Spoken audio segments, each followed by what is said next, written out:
Welcome to my YouTube channel Saloni quest. NTPC PYQs के GK GS के जितने भी इंपॉर्टेंट क्वेश्चन बनते हैं उन्हें हम इस वीडियो में डिस्कस करते हैं। हमारा प्रैक्टिस सेट 40 स्टार्ट करते हैं। पहला क्वेश्चन है हमारा, ईगल एक्ट नामक एक नया कानून पेश किया है। तो ये ईगल एक्ट की बात हो रही है, तो किस देश ने नया कानून पेश किया है? यूएसए, जो कि अमेरिका ने ईगल एक्ट नामक एक नया कानून पेश कर दिया है। किसकी बात हो रही है? ई एक्ट, यूगल। अगर यूएसए अमेरिका की बात करें तो अमेरिका की स्पेस एजेंसी नासा है। किसकी? अमेरिका की। वाशिंगटन डीसी इसकी राजधानी है। वाशिंगटन डीसी में ही किसका? माइक्रोसॉफ्ट का हेडक्वार्टर है, आईएमएफ का हेडक्वार्टर है, वर्ल्ड बैंक का भी है एंड नासा का भी हेडक्वार्टर है। नासा जो कि भारत की किसकी? अमेरिका की स्पेस एजेंसी है। इसरो भारत की स्पेस एजेंसी है। अमेरिका ने ही अभी डब्ल्यूएचओ से बाहर होने का वो किया था कि मतलब डब्ल्यूएचओ से बाहर हो चुका है। एंड उसके बाद इनकी देखा देखिए अर्जेंटीना देश भी जो है डब्ल्यूएचओ से बाहर हो चुका है। पेरिस जलवायु समझौते से कौन बाहर हुआ है? वो भी अमेरिका बाहर हुआ है। इस बार वर्तमान में जैसे कि 2025 में 47वें नंबर के डोनाल्ड ट्रंप यहाँ के राष्ट्रपति बन चुके हैं। इन्होंने बहुत बड़े बड़े फैसले लिए हैं, जैसे कि पेरिस जलवायु समझौते से बाहर होना, डब्ल्यूएचओ से बाहर हो जाना। एंड नेक्स्ट क्वेश्चन की बात करें, डब्ल्यूएचओ द्वारा हर साल विश्व तंबाकू दिवस निषेध दिवस कब मनाया जाता है? तो ये डब्ल्यूएचओ की बात हो रही है। इसके द्वारा हर साल विश्व तंबाकू निषेध दिवस मनाया जाता है 31 मई को। कब मनाते हैं? 31 मई को, जो लास्ट 31 मई होती है। डब्ल्यूएचओ की बात हो रही है, जो हर साल विश्व तंबाकू निषेध दिवस मनाया जाता है। 1 मई को मनाया जाता है। 1 मई में क्या मनाते हैं? अंतर्राष्ट्रीय श्रमिक दिवस मनाया जाता है, लिब्रो का दिवस होता है। विश्व हास्य दिवस मनाया जाता है मई के पहले रविवार को। अगर विश्व प्रेस स्वतंत्रता दिवस की बात करें तो ये हर साल 3 मई को मनाते हैं। अंतर्राष्ट्रीय परिवार दिवस की बात करें तो 15 मई को मनाया जाता है अंतर्राष्ट्रीय परिवार दिवस। मदर्स डे जो कि मई का दूसरा रविवार होता है, इसे मदर्स डे के रूप में मनाया जाता है। विश्व रेड क्रॉस दिवस जो कि 8 मई को मनाया जाता है। कब मनाते हैं? 8 मई को विश्व रेड क्रॉस दिवस मनाते हैं। विश्व दूर संचार दिवस 17 मई को मनाया जाता है। विश्व तंबाकू निषेध दिवस 31 मई को मनाते हैं। 18 मई को अंतर्राष्ट्रीय संग्रहालय दिवस मनाया जाता है। विश्व प्रवासी पक्षी दिवस की अगर बात करें तो ये 11 मई को मनाते हैं। विश्व पर्यावरण दिवस मनाते हैं 5 जून को। अंतर्राष्ट्रीय योग दिवस जैसा कि 21 जून को हर साल मनाते हैं। विश्व शरणार्थी दिवस की अगर बात करें तो 20 जून को मनाया जाता है। 20 जून को ही विश्व शरणार्थी दिवस मनाते हैं। विश्व खाद्य सुरक्षा दिवस की बात करें तो ये मनाया जाता है 7 जून को, विश्व खाद्य सुरक्षा दिवस। विश्व रक्तदाता दिवस जो कि 14 जून को हर साल मनाया जाता है। जून में कई अन्य राष्ट्रीय और अंतर्राष्ट्रीय दिवस भी मनाए जाते हैं। तेलंगाना स्थापना दिवस की बात करें तो 2 जून 2014 को तेलंगाना की स्थापना हुई थी। अंतर्राष्ट्रीय क्षुद्रग्रह दिवस की बात करें तो ये 30 जून को मनाया जाता है। विश्व ट्यूमर दिवस 8 जून को मनाते हैं। हाल ही में चर्चा में रहा रेस टू जीरो अभियान किस क्षेत्र से संबंधित है? तो ये है जलवायु परिवर्तन से संबंधित है। कौन सा है? रेस टू जीरो अभियान है। ये क्षेत्र कौन सा है? तो जलवायु परिवर्तन से संबंधित ये क्षेत्र है। कृषि की बात करें तो कृषि मंत्रालय के कृषि मंत्री वर्तमान में कौन है?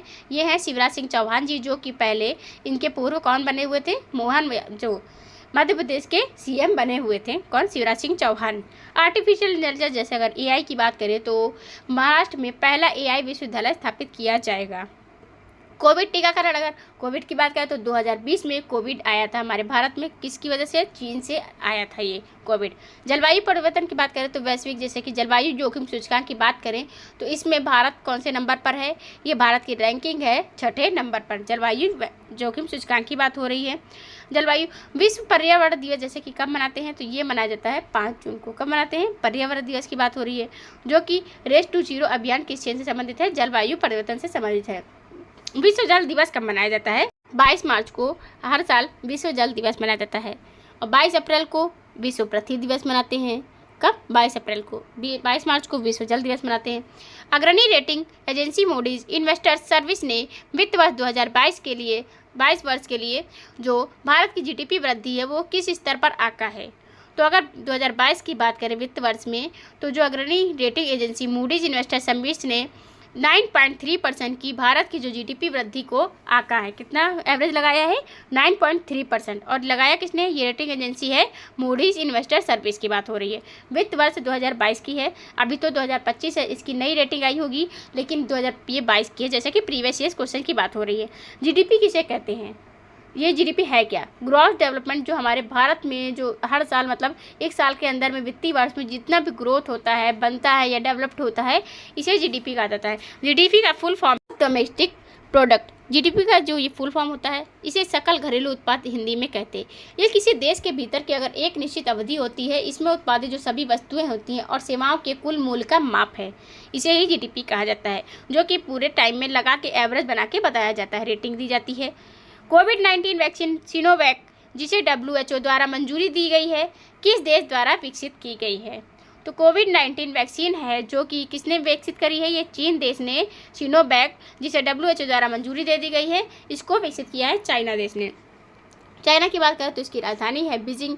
चीन वैश्विक घरेलू उड़ान भर रैंकिंग में टॉप पर है। चीन ने अमेरिका देश पर टैरिफ लगाया है और अमेरिका द्वारा चीन पर लगाए जाने वाले टैरिफ के जवाब में चीन ने कोयला और LNG जैसी वस्तुओं पर शुल्क लगा दिया है। मोजी नाम का दुनिया का पहला क्वांटम कम्युनिकेशन सैटेलाइट लॉन्च कर लिया है चीन ने। अगर शहरों में बात करें तो एशिया के अरबपतियों की राजधानी में बन गया है शंघाई शहर। ऑपरेशन शैडो प्लेन जो है ये चीन से देश से संबंधित है। नया चंद्र अभियान चांग 7 चीन ने घोषणा की है इसकी। दुनिया का जो सबसे ऊंचा पुल है हुआ जियांग ग्रैंड कैनियन ब्रिज है, ये कहाँ पर बन रहा है? ये चीन की बात हो रही है, चीन में स्थापित किया गया है। अप्रैल 2025 में अमेरिकी प्रतिबंधी के बाद किस देश ने 7 दुर्लभ मृदा तत्वों की निर्यात पर प्रतिबंध लगाया है? तो चीन देश ने प्रतिबंध लगा दिया है 7 दुर्लभ मृदा तत्वों की। किसी तत्वों की बात करें, इसने अपने यहाँ जो भी 7 दुर्लभ, मतलब जो बहुत जल्दी कहीं नहीं मिलते हैं, आसानी से दुर्लभ हैं, उन 7 मृदा तत्वों को निर्यात पर प्रतिबंध लगा दिया। क्यों लगाया है? जिससे कि निर्यात, देखो कोई भी चीज़ अच्छी हमारे पास हमको मिलती है तो वो हम अपने पास ही रखेंगे तो ज़्यादा बेटर होगा, कि उससे क्या हम खुद उसका प्रॉफिट उठाएंगे। हम दूसरों को एक्सपोर्ट तो कर देंगे, बेच तो देंगे, पैसे तो मिल जाएंगे, लेकिन उससे उतना प्रॉफिट नहीं हो पाएगा जितना हम खुद उसको यूज़ करेंगे। तो चीन ने यही दिमाग लगाते हुए इसको अपने पास ही रखा है, मतलब उसको निर्यात पर प्रतिबंध लगा दिया है। डिजिटल मोबाइल लाइसेंस में, जैसे कि किसमें डिजिटल पाइड लाइसेंस जारी करने वाला पहला देश बना है चीन। इसी में मोबाइल निर्माता टॉप में चीन बन चुका है, टॉप पर है मोबाइल में। चिली द्वारा आयोजित नेट जीरो शिखर सम्मेलन में किस देश ने Mission Innovation Clean Tech Exchange launch किया है? तो चिली द्वारा, जो चिली देश है कहाँ का है? ये अफ्रीकी है देश, मतलब अमेरिका, दक्षिण अमेरिका का देश है एक। चिली और इक्वाडोर जो कि ब्राज़ील से अपना बॉर्डर नहीं शेयर करते हैं, ये दो एक देश हैं। चिली द्वारा आयोजित नेट जीरो शिखर सम्मेलन में भारत देश ने Mission Innovation Clean Tech Exchange launch किया है। क्या है? इनोवेशन, भारत ने क्लीन टेक एक्सचेंज लॉन्च किया है। भारत की बात करें तो भारत की राजधानी जैसा कि नई दिल्ली में अयोध्या सम्मेलन का आयोजित किया गया है 2025 का। यहीं पर वैश्विक शिखर सम्मेलन जो कि आयोजित किया गया, यहीं पर प्रौद्योगिक सम्मेलन कहाँ पर हो रहा है विश्व का? ये भी नई दिल्ली में आयोजित होगा। आदिवासी जनजाति महोत्सव नई दिल्ली में आयोजित किया गया है राष्ट्रपति द्रौपदी मुर्मू जी के द्वारा। विश्व पुस्तक मेला का उद्घाटन किया गया है राष्ट्रपति द्रौपदी मुर्मू जी के द्वारा। यहीं पर ग्रामीण भारत महोत्सव आयोजित किया गया है। विश्व पैरा एथलेटिक ग्रैंड प्रिक्स 2025 का आयोजन नई दिल्ली में किया जाएगा। 1 अप्रैल 2025 से यहाँ पर घोषणा हो गई थी कि नई दिल्ली में जितने भी 15 साल पुराने वाहन होंगे, जो गाड़ियाँ होती हैं, उनको अब ईंधन नहीं दिया जाएगा, मतलब फ्यूल उनके पेट्रोल पंप पर नहीं दिया जाएगा। नेक्स्ट क्वेश्चन की बात करें, न्यू चेन मौसम विज्ञान उपग्रह फेंगयून 4B हाल ही में किस देश द्वारा लॉन्च किया गया है? तो ये लॉन्च किया गया है चाइना देश के द्वारा। ये नाम क्या है? न्यू जेन मौसम विज्ञान उपग्रह फेंगयून 4B, जो कि चीन देश के द्वारा लॉन्च किया गया है। चीन के बारे में अगर बात करें, अगर चीन की बात करें चाइना की, तो भारत लेजर निर्देशित हथियार प्रणाली में DEA के सफलतापूर्वक प्रक्षेपण करने वाला दुनिया का कौन-सा देश बन चुका है? तो भारत बन चुका है, चौथे नंबर पर देश है। रूस है टॉप पर, सेकंड नंबर पर चीन है और तीसरे नंबर पर है अमेरिका। चीन की अगर बात करते हैं तो रेशम उत्पादन में टॉप पर कौन सा देश बन चुका है? चीन। इसी तरह दूसरे नंबर पर भारत देश है, जो कि किसमें? रेशम उत्पादन में है। चीन जिसमें भी टॉप पर है। चीन मोबाइल निर्माता में भी टॉप पर है, तो दूसरे नंबर पर भारत देश है। इसी तरह कई लिस्ट में जो है कि चीन टॉप पर है, सेकंड नंबर पर भारत है। डिजिटल पायलट लाइसेंस जारी करने वाला चीन पहले नंबर पर है, तो दूसरे नंबर पर भारत देश है डिजिटल पायलट लाइसेंस जारी करने वाला। जैसा कि चीन भारत का पड़ोसी देश है एंड चीन एशिया का सबसे बड़ा मतलब जो देश है, सबसे बड़ा और यूरोप में सबसे बड़ा देश कौन है? रूस होता है। किस दशक को संयुक्त राष्ट्र द्वारा पारिस्थितिक तंत्र पुनरुद्धार दशक घोषित किया गया है? तो ये 2021 से 2030 तक की बात करें तो 21 दशक को 2021 से 30 तक के दशक को संयुक्त राष्ट्र मतलब यूएन द्वारा पारिस्थितिकी तंत्र पुनरुद्धार दशक घोषित किया गया है। यूएन की बात करें तो यूएन का हेडक्वार्टर कहाँ पर है? ये यूएन का हेडक्वार्टर जो है न्यूयॉर्क में है। न्यूयॉर्क शहर कहाँ पर है? ये अमेरिका में स्थित है। जैसे कि अमेरिका में वाशिंगटन डीसी भी है। यहाँ पर IMF, वर्ल्ड बैंक, माइक्रोसॉफ्ट और नासा का हेडक्वार्टर है। और यूएन में यूएन और यूएनओ का हेडक्वार्टर है। कुछ लोग यूनेस्को में डिफरेंस में मतलब डाउट में आते हैं। तो यूनेस्को की अगर हेडक्वार्टर की बात करें तो यह फ्रांस की राजधानी पेरिस में यूनेस्को का हेडक्वार्टर है। जैसा कि दशक की बात करें तो 21 से लेकर 30 तक की संयुक्त राष्ट्र द्वारा पारिस्थितिकी तंत्र पुनरुद्धार दशक घोषित किया गया है। 23 अक्टूबर 1945 को सैन फ्रांसिस्को कैलिफोर्निया में संयुक्त राज्य अमेरिका में इसका क्या हुआ था? स्थापना की गई थी। कब की गई थी? 24 अक्टूबर को किसकी स्थापना हुई थी? यूएन की हुई थी। 1945 में ये स्थापना की तारीख है और जगह की बात हो रही है। नेक्स्ट क्वेश्चन है हमारा, हाल ही में खबरों में रही NACH सुविधा का मतलब क्या है? तो ये है राष्ट्रीय स्वचालित क्लियरिंग हाउस। इसकी सुविधा का मतलब है किसका? खबरों में रही है ये NACH सुविधा का मतलब है राष्ट्रीय मतलब नेशनल, स्वचालित, क्लियरिंग हाउस, ये इसका मतलब मीनिंग की बात हो रही, मीनिंग पूछी गई है। National Automobile Clearing House, National Automata Clearing House and National Accreditation Council of Higher Education, ये सब डाउट के लिए क्वेश्चन हैं। जैसा कि तो आपका आंसर जो सही आंसर है आपका राइट, ये है राष्ट्रीय स्वचालित क्लियरिंग हाउस। इसका NACH का सुविधा का मतलब फुल फॉर्म दिया गया है। भारतीय राष्ट्रीय भुगतान निगम की अगर बात करें NPCI ने बैंकों, वित्तीय संस्थानों, कॉर्पोरेट्स और सरकारों के लिए राष्ट्रीय स्वचालित समाशोधन गृह NACH लागू किया है। जो अंतर बैंक मतलब उच्च मात्रा की बात करें इलेक्ट्रॉनिक है लेन देन की सुविधा के लिए ये एक वेब आधारित समाधान है जो दोहरावदार और आवृत्ति प्रकृति के हैं। विश्व सतत विकास शिखर सम्मेलन का आयोजन कौन सी संस्था करती है? तो विश्व सतत विकास शिखर सम्मेलन का आयोजन संस्था करती है टेरी संस्था करती है। IEA, विश्व बैंक, टेरी और नीति आयोग। नीति आयोग की अगर बात करें तो ये किसको 1 जनवरी 2015 को इसकी स्थापना हुई थी। अगर अध्यक्ष की बात करें तो जो भी वर्तमान में प्रेजेंट में जब भी कोई भी CM रहेगा, जो कि प्रधानमंत्री होते हैं PM, वो ही इसके अध्यक्ष होते हैं नीति आयोग की। नीति आयोग एक गैर संवैधानिक संस्था है, मतलब इसका जो संविधान में कोई भी लिखित नहीं है, क्योंकि संविधान में अगर इसके बारे में जानकारी नहीं है तो इसका मतलब ये एक गैर संवैधानिक संस्था है। और 2015 में इसकी स्थापना की गई थी।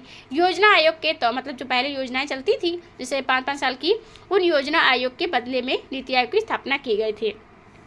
अगर यहाँ के इनके नीति आयोग की जो अध्यक्ष है उनकी बात करें जो कि PM मोदी जी हैं, यहाँ के वित्त सचिव हैं जो अध्यक्ष CEO होते हैं, मुख्य कार्यकारी अधिकारी जो है नीति आयोग के CEO BVR सुब्रमण्यम हैं वर्तमान में। और नीति आयोग का कोई भी MD नहीं होता है। नीति आयोग के अध्यक्ष के रूप में भारत के प्रधानमंत्री का पद जो कि पदेन होता है, जिसका अर्थ है कि वे इस पद पर अपने किसी अन्य पद से संबंधित होते हैं। नीति आयोग के अध्यक्ष जैसे कि भारत के प्रधानमंत्री होते हैं। अब टेरी की बात करें तो टेरी जैसी संस्था है ये। तो नेक्स्ट क्वेश्चन है हमारा, विश्व तस्करी विरोधी दिवस है जो कि 2021 का विषय क्या था? तो ये पीड़ितों की आवाज़ें रास्ता दिखाती हैं, ये है विश्व तस्करी विरोधी दिवस 2021 की थीम है। पीड़ितों की आवाज़ें जो हैं रास्ता दिखाती हैं। तस्करी विरोधी दिवस है, ये हर साल 30 जुलाई को मनाया जाता है। अगर वर्ष की थीम की बात करें तो मानव तस्करी के खिलाफ लड़ाई में किसी भी बच्चे को पीछे न छोड़े। यह दिवस जुलाई महीने की लिए मनाया जाता है। कब मनाते हैं? जुलाई महीने में मनाया जाता है। अब थीम जो कि हमने आपको बताया, मंथ जो है जुलाई महीने में मनाया जाता है। दिवस जो है मानव तस्करी के बारे में जागरूकता बढ़ाना और इस अपराध को रोकने के लिए लोगों को प्रेरित करने के लिए मनाया जाता है। संयुक्त राष्ट्र द्वारा जो स्थापित एक अंतर्राष्ट्रीय दिवस है, ये अंतर्राष्ट्रीय जैसे कि विश्व तस्करी विरोधी दिवस है, में वो है बिंदुओं को जोड़ना। नेक्स्ट है कराईकल बंदरगाह जो है ये किस राज्य और केंद्र शासित प्रदेश में स्थित है? तो कराईकल बंदरगाह जो है ये है पुडुचेरी केंद्र शासित प्रदेश में स्थित है। पुडुचेरी जो कि कहाँ पर स्थित है? तमिलनाडु में स्थित है। पुडुचेरी के में ही अभी जैसा कि वर्तमान में 2025 की बात हो रही है, तो इसमें जो वहाँ के जो सम्मान होता है ना, राज सम्मान, उसको दिया जाएगा। किनको दिया जाएगा? जो अंगदान करने वाले लोग हैं, जो भी लोग अंगदान करेंगे अपना, उनको वहाँ के राज सम्मान से सम्मानित किया जाएगा पुडुचेरी में। रंगास्वामी यहाँ के CM है जैसा कि पुडुचेरी के, क्योंकि पुडुचेरी एक केंद्र शासित प्रदेश है। तमिलनाडु की राजधानी है चेन्नई।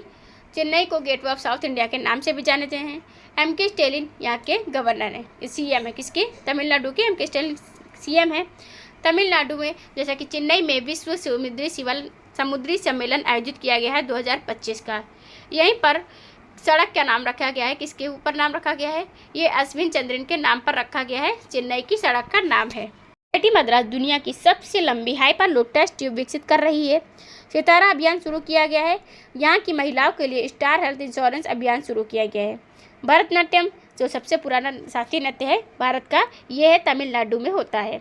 चेन्नई एयरपोर्ट पर उड़ान यात्री कैफ़े का उद्घाटन किया गया है।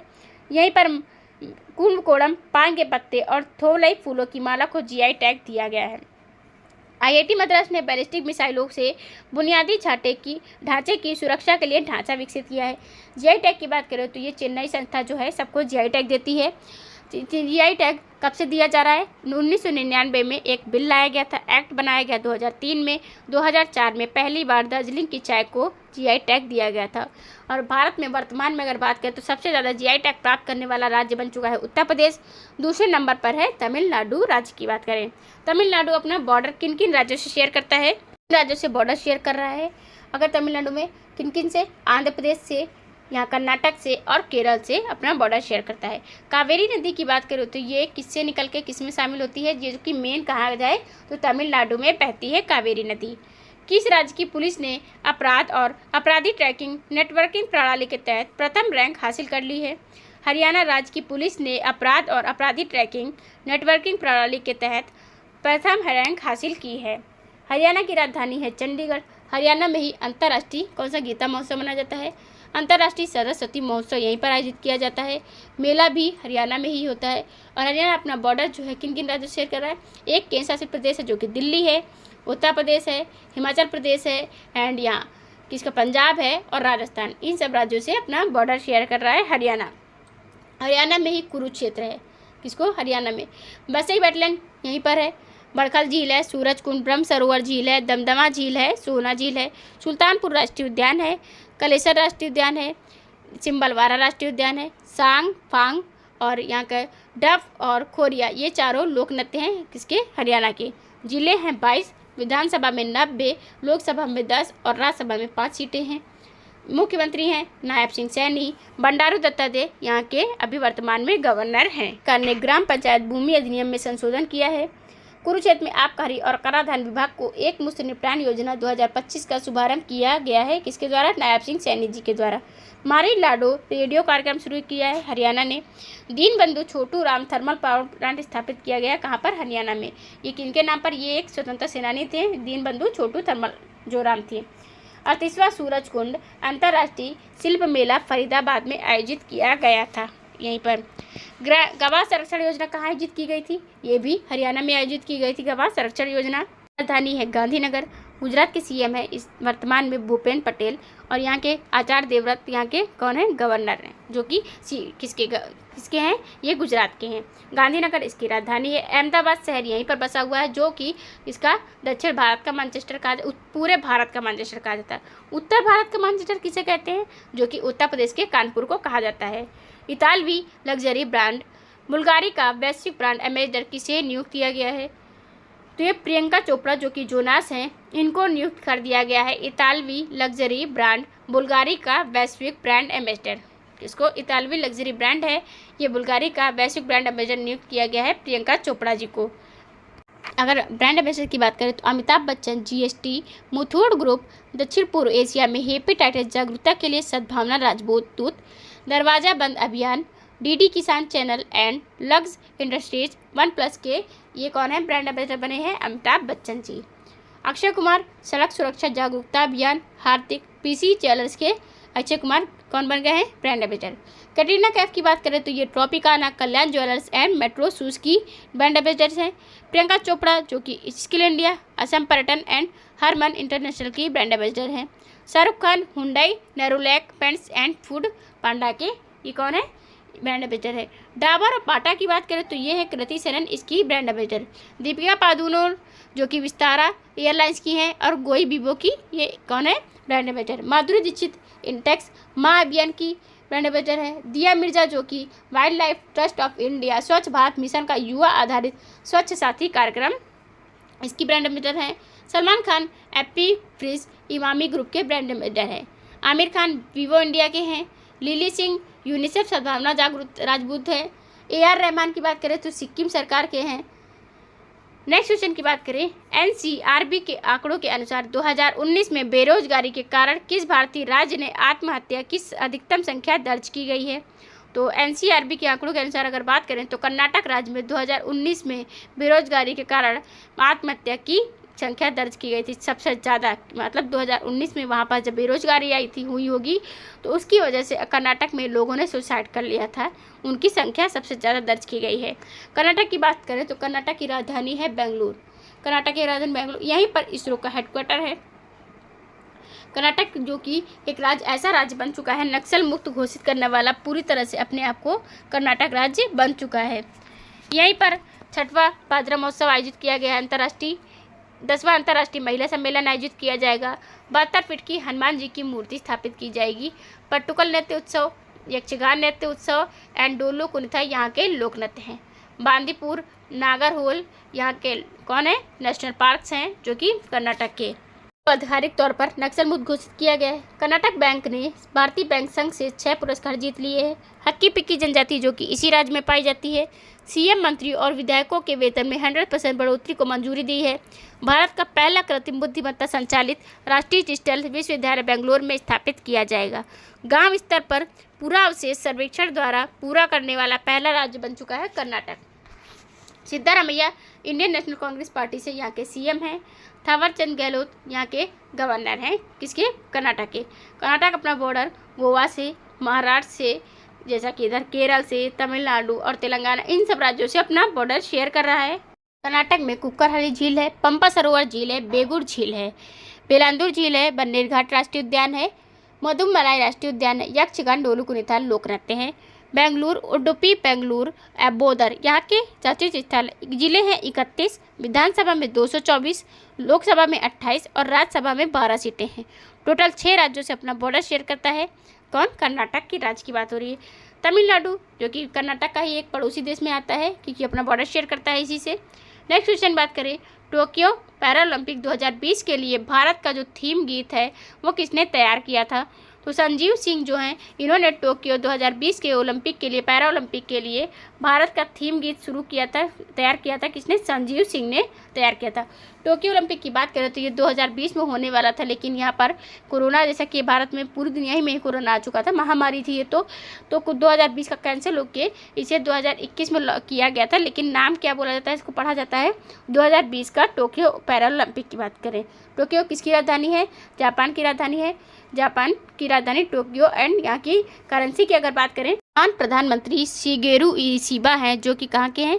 ये हैं जापान के, जिन्होंने जैसे यहाँ पे बात करें अगर राष्ट्रपति चुनाव के बाद इन्होंने फुमियो किशिदा का स्थान लिया। किसका? फुमियो किशिदा का स्थान ले लिया है। जापान की मुद्रा और राजधानी की बात करें तो ये है किसकी? जापान की, ये है टोक्यो और ये यहाँ की मुद्रा है। काठमांडू नेपाल की राजधानी है, नेपाली रुपया है यहाँ पर। और अगर इंडोनेशिया की बात करें तो इंडोनेशिया जकार्ता राजधानी है, इंडोनेशिया रुपया यहाँ की करेंसी है। ईरान तेहरान राजधानी है इसकी, रियाल मुद्रा है। इसका नाम क्या था जो कि किसने तैयार किया था? भारत का थीम गीत था जिसकी रचना की थी गायन संजीव सिंह ने। तो कर दे कमाल तू, इनका ये क्या था? गीत था। ओलंपिक में 100 मीटर और 200 मीटर का खिताब बरकरार रखने वाली पहली महिला कौन है? महिला की बात हो रही है तो ये हैं एलेन थॉम्पसन, जो है ओलंपिक में 100 मीटर और 200 मीटर का खिताब बरकरार रखने वाली पहली महिला बन गई हैं। ओलंपिक में एलेन थॉम्पसन इसकी बनी है। में 200 मीटर का खिताब जीतने वाली पहली महिला की अगर बात करें तो वो बनी थी फ्रैंकलिन ग्रिफिथ जॉयनर। क्या है इनका नाम? फ्रैंकलिन ग्रिफिथ जॉयनर ने 200 मीटर का स्वर्ण पदक जीता था 1988 के सोल ओलंपिक में। कहाँ पर? 1988 में। यह उनका पहला ओलंपिक स्वर्ण पदक था और उन्होंने इस दौड़ में विश्व रिकॉर्ड भी बनाया था। जॉयनर की बात करें तो उनकी तेज गति और उनके अद्वितीय रंगीन ड्रेस के लिए इन्हें जाना जाता है। बाद में उन्होंने 1992 के ओलंपिक में भी भाग लिया, लेकिन वे 200 मीटर दौड़ में पदक नहीं जीत सकी थी। और जैसा कि यहाँ पर है क्वेश्चन, 100 और 200 मीटर का खिताब बरकरार रखने वाली पहली महिला कौन है ओलंपिक में? तो ये है एलेन थॉम्पसन। कौन है? Elaine Thompson. ये 200 मीटर वाली खिताब का बरकरार रखने वाली हैं। ये टोक्यो ओलंपिक 2020 की बात हो रही है, जिसमें 100 मीटर 200 मीटर ओलंपिक का खिताब जीता था इन्होंने। वह जमैका की रहने वाली हैं। कहाँ की? जमैका की रहने वाली है एलिस। किस मंत्रालय के तत्वाधान में सरकार ने रक्षा साइबर एजेंसी की स्थापना को मंजूरी दी है? तो रक्षा मंत्रालय के तत्वाधान में सरकार ने रक्षा साइबर एजेंसी की स्थापना को मंजूरी दी है। वर्तमान में रक्षा मंत्री हैं राजनाथ सिंह जी, वर्तमान में। और विधि सचिव की बात करें तो वर्तमान में महिला विधि सचिव पहली से नियुक्त की गई हैं। कौन है? ये नियुक्त गई हैं अंजू राठी राणा जी, विधि सचिव। राजनाथ सिंह जी की बात करें तो ये कब से हैं? 31 मई 2019 से इस पद पर हैं। वह भारतीय जनता पार्टी भाजपा के एक सदस्य हैं। 2014 से उत्तर प्रदेश के लखनऊ निर्वाचन क्षेत्र के संसद के सदस्य भी रह चुके हैं। कौन? रक्षा मंत्रालय के रक्षा मंत्री, जो कि राजनाथ सिंह जी हैं। श्री राजनाथ सिंह जी ने 1 नवंबर 2022 को नई दिल्ली में भारत डायनेमिक लिमिटेड के आत्मनिर्भर भारत रक्षा मंत्रालय ने टैंक विरोधी हथियार प्लेटफॉर्म के नैमिष टैंक संस्करण के प्रथम रक्षा मंत्री कौन थे? वो थे सरदार बलदेव सिंह, जो कि जिनका जन्म 11 जुलाई को 1902 को जाट सिख के परिवार में हुआ था। ये थे भारत के प्रथम रक्षा मंत्री। अगर भारत के पहले रक्षा मंत्री, जो कि किसकी बात हो रही है? महिला की, तो वो कौन थी? ये इंदिरा गांधी जी थी। निर्मला सीतारमण, जो वर्तमान में भारत की वित्त मंत्री के रूप में कार्यरत हैं, ये भारत की पहली रक्षा मंत्री 1975 के वर्ष में इंदिरा गांधी थी। रक्षा मंत्री की बात हो रही है। स्वतंत्र भारत के प्रथम रक्षा मंत्री कौन थे? तो ये प्रथम थे बलदेव सिंह जी थे प्रथम रक्षा मंत्री। संगठन की बात करें तो उसकी संगठन ने उद्यमिता को बढ़ावा देने के लिए स्वावलंबन चैलेंज फंड लॉन्च किया है। तो सिडबी संगठन है, इसने उद्यमिता को बढ़ावा देने के लिए स्वावलंबन चैलेंज फंड लॉन्च किया है। MSME, जिसे सूक्ष्म लघु और मध्यम उद्यम मंत्रालय भी कहते हैं, ये उद्यमिता को बढ़ावा देने के लिए कुशल नंबर चलेंगे फंड लॉन्च किया है। यह फंड जो है MSME मंत्रालय के अंतर्गत उद्यमिता संस्थान EDI द्वारा संचालित किया जाता है। सिडबी की बात हो रही है। नाबार्ड, ये ग्रामीण संस्था होती है एक तरीके से। सिडबी जो कि संगठन है उद्यमिता को बढ़ावा देने के लिए। RBI, जो कि भारत का मतलब केंद्रीय रिजर्व बैंक है। सेबी के अध्यक्ष वर्तमान में नियुक्त किए गए हैं। कौन हो गए हैं? ये तुहिन कांता पांडे, जो कि सेबी के अध्यक्ष नियुक्त किए गए हैं वर्तमान में। RBI की बात करें तो RBI के नए गवर्नर बनाए गए हैं 26वें नंबर के, वो बन गए हैं संजय मल्होत्रा वर्तमान में। 25वें नंबर के इनके पूर्व थे शक्तिकांत दास जी, जिनको अब प्रधानमंत्री जी का प्रधान सचिव 2 बना दिया गया है। तो प्रधान सचिव फर्स्ट कौन थे? तो वो हैं PK मिश्रा जी। सेबी, जो कि जैसा कि नाबार्ड है, सेबी है, सिडबी है, ये संगठन की बात हो। नाबार्ड जो है ये इसकी स्थापना 12 जुलाई 1982 को हुई थी।